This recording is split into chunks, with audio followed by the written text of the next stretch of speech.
Hey family, I wanted to just pop in and wish you guys a happy National Black Breastfeeding Week. In our community, breastfeeding is such a sensitive topic.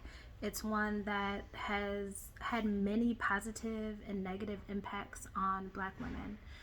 The history of Black breastfeeding in the United States is an intricate one when we consider forced breastfeeding of children that were not ours, when we consider the devastation of not being able to feed our own children that were taken from us at such a young, tender age. It is something that is deeply embedded in our history, and the ripple effect of that impact is something that we're still dealing with today.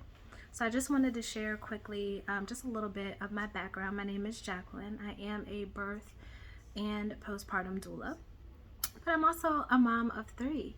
And I had three very different breastfeeding journeys, and they were connected to where I was in life and what stage I was in, as well as my knowledge of what was right and what I wanted to do.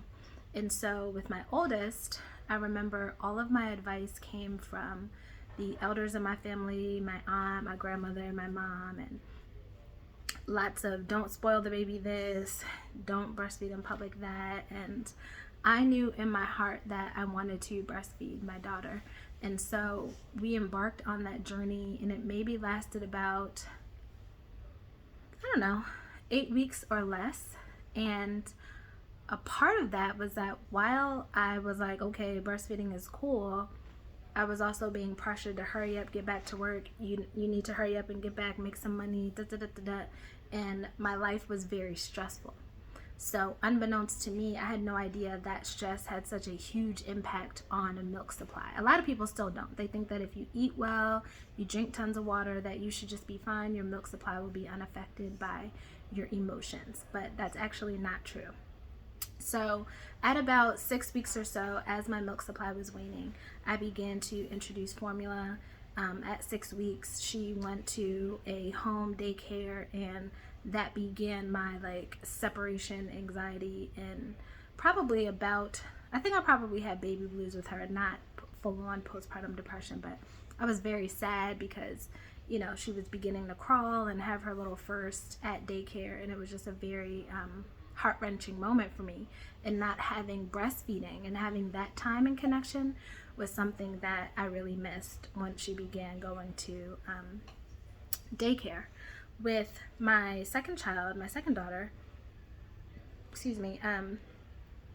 we breastfed the longest, and that was a combination of breast milk and feeding at the breast as well as pumping, and that was a 13-month journey.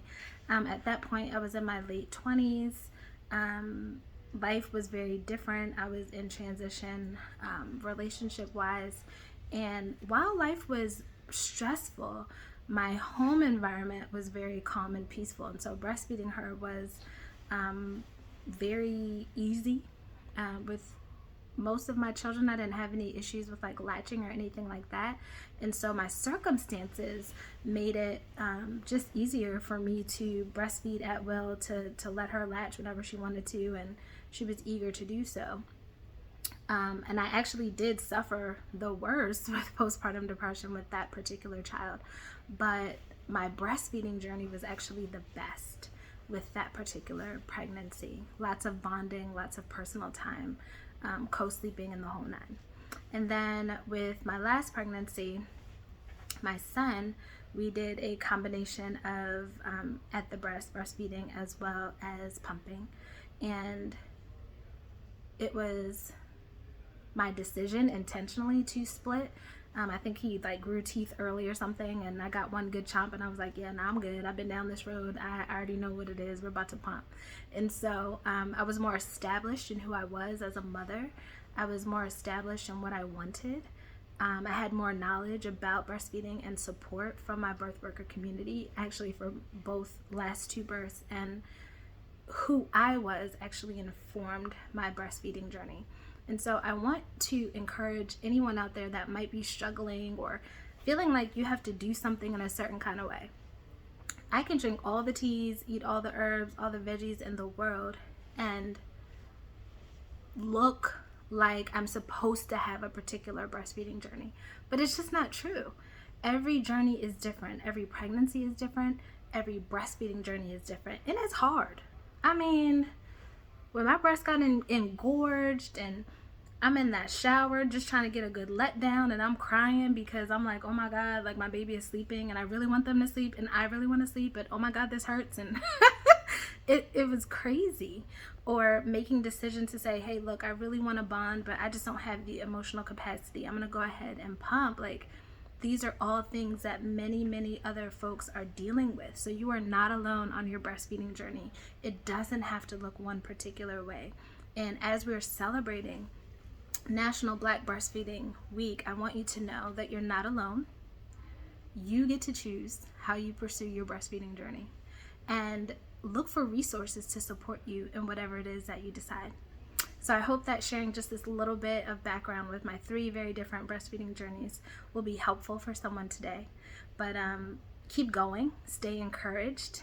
It is an amazing process. It's difficult. I'm not going to lie to you. It is difficult, but be encouraged. Keep going. You got this. And if you want to stop, do it with the intention that you are making the decision. Have a beautiful day.